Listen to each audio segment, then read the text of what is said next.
Dapat magiging fit tayo to achieve that. So, are you fit? Yes. Ha? Okay, simple lang. Ang gusto ko lang dito is, what is F? I want to have fun.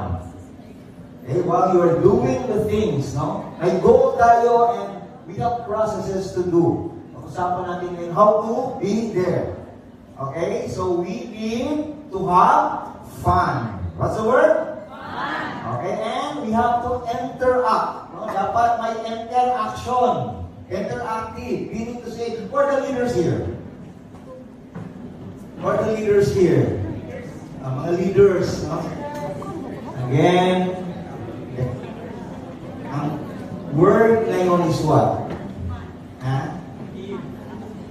Interaction. You have to interact to your team. And lastly, dapat transformation. Ang pag-usapan natin ngayon dito, sana magkakaroon ng bunga paglabas ninyo. Because what we will be talking today is not just about kick-off. It is about family. Because your first team is your family. And a happy family is a happy workplace. Right or right?